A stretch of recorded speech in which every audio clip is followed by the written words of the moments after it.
The story begins with Natalie and John Shirella, parents of Mackenzie Sharella, arriving at a hospital after being informed their daughter was involved in a devastating car accident and transported by helicopter. However, the officers' words would forever change their lives and Mackenzie's future. Two people were deceased in the vehicle, and their daughter was the driver. Mackenzie's boyfriend Dom Russo and their friend DaVon were pronounced dead after the crash, making Mackenzie the suspect in a potential double murder. However, police initially had their doubts, assuming this was simply the result of an innocent mistake on Mackenzie's behalf. 17-year-old Mackenzie Sharella, her 20-year-old boyfriend Dominic, and their friend DaVon were on their way to a high school party. With Mackenzie's 18th birthday in just 2 days, the group decided to go out and celebrate. What seemed like a normal night out would in a few hours turn into one of Ohio's most disturbing mysteries. At around 2 o'clock in the morning, Mackenzie and Dominic were seen smoking at the party. At one point, Mackenzie reportedly offered the host psychedelic mushrooms. This was unlike Mackenzie, as her friends had never seen her use a substance before, let alone pass them around. At 3:30 in the morning, the group left the party and drove to another friend's place across town. They hung out for a little over an hour watching South Park. By 5 o'clock in the morning, Mackenzie decided it was time to go home. Strangely, she asked to drive instead of Dominic, which was unusual, but Dominic agreed. Additionally, when DaVon asked for a ride, Mackenzie refused to let him in the car. After an argument, Dominic convinced her to take DaVon home. All three of them would get in the car, sealing their own fate. At the intersection between Pearl and Progress Drive, CCTV spotted the car making a turn-off course from DaVon's house. Instead of driving along Pearl Drive, the car turned onto Progress Drive, a road that ended abruptly with a brick wall.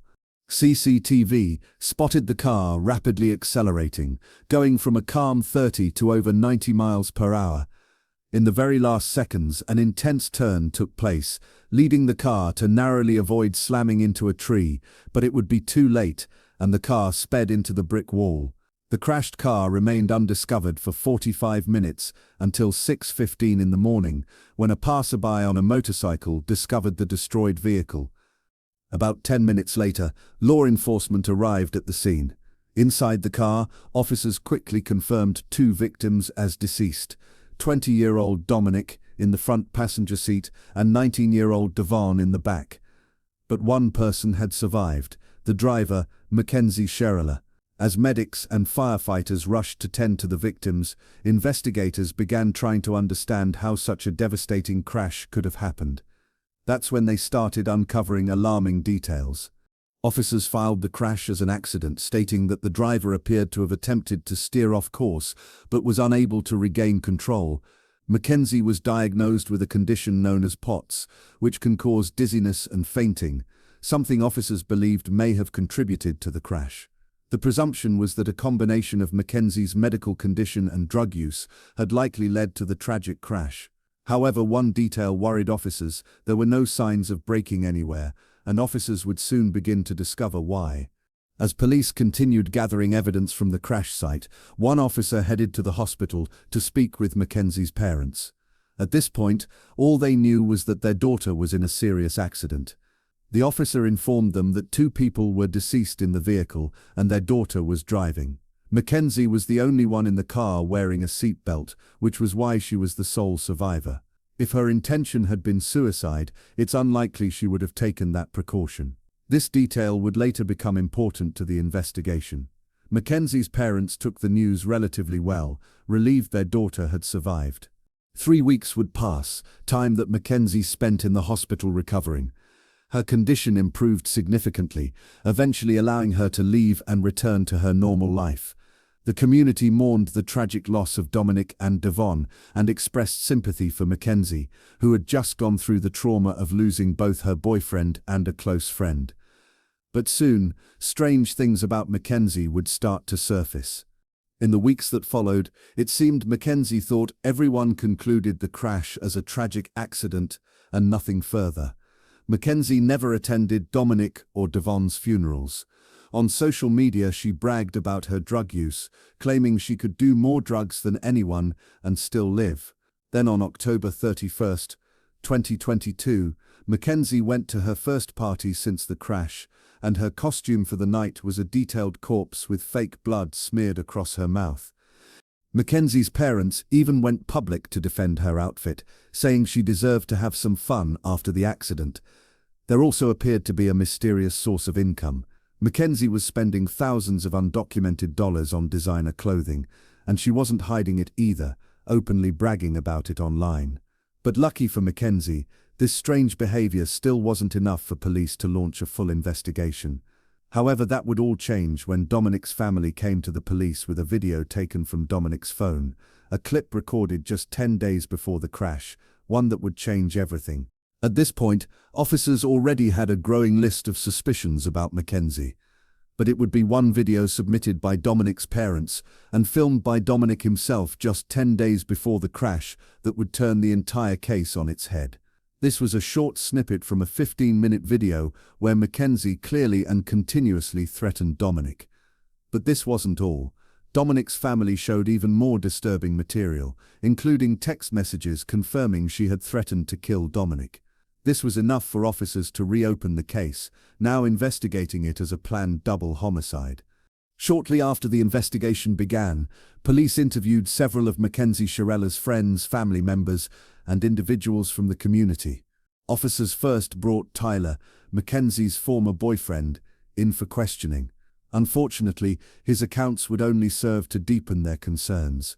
Tyler described Mackenzie as mentally unstable and revealed that she had told people she practiced voodoo and put a spell on Dominic so he couldn't break up with her.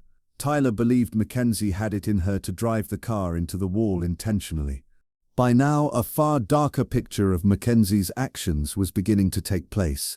Two friends who had attended the party came forward to police, claiming they had evidence proving the crash was no accident at all. They analyzed the tire tracks and the trajectory, noting there was no hard braking until right at the wall, and her high speed was maintained throughout. They believed the person in the front seat tried to turn the wheel because they were going straight into a wall. While the statements were deeply concerning, investigators still didn't have enough concrete evidence to determine Mackenzie's intent. But that changed during an interview with Dominic's brother, who provided detectives with crucial information about Dominic and Mackenzie's turbulent relationship. He revealed that just days before the crash, Mackenzie had threatened Dominic's life, saying she would crash the car they were in. Dominic's brother also gave officers a compelling motive. Mackenzie had made it known she would never let go of Dom, and if she had to let go of him, she would not go on living herself. Mackenzie's actions after the crash were also of concern to police. On August 6th, only a week after the incident, police were called to Mackenzie's house by her father. During this interaction, it became clear that Mackenzie was deeply upset with her father. Despite creating a shrine for Dominic, regularly posting on his Facebook memorial page, and wearing his clothes, her father hadn't allowed her to attend Dominic's funeral. After decrypting Mackenzie's phone, investigators discovered several photos of her posing with large sums of cash, despite having no documented job or known source of legitimate income. They also found fake identification cards seemingly intended to help her pass as an adult. But most concerning was a Snapchat conversation dated July 22, 2022, in which Mackenzie quoted $1,000 for pictures and $2,500 for an in-person meeting. Her phone also revealed numerous examples of reckless driving, including videos showing her speeding, smoking marijuana behind the wheel, recording Snapchats while distracted, and even bragging about driving recklessly. But in November, detectives discovered evidence far beyond any reasonable doubt. After analyzing Mackenzie's phone location data, investigators were able to retrace her movements in the days leading up to the crash. Just days before the incident, Mackenzie had driven down the exact same road 7 times, heading straight towards the same brick wall. She had practiced the route. Officers believed they had gathered enough evidence to prove Mackenzie had planned the murders. On November 4, 2022, more than 3 months after the incident, officers were dispatched to arrest 18-year-old Mackenzie Sharella. Mackenzie's parents soon found out about her arrest and immediately drove to the police station, desperately confronting the police, but it was too late. Mackenzie's parents demanded a lawyer be present, and insisted she not speak to the police. Mackenzie was tried as an adult and decided not to be tried by jury, leaving her fate to a judge. Despite the defense's claims that she lost consciousness, the evidence against her proved this claim was a lie, and the prosecution believed she crashed the car as an easy way out of the relationship. The judge agreed, and on August 14, 2023, Mackenzie's fate was finally sealed. The judge stated that the evidence was chilling and tragic, showing the oncoming deaths of two people with nothing to stop it. Mackenzie alone decided to push the pedal to the floor and demand the ultimate speed of that vehicle to 90 to 100 miles per hour.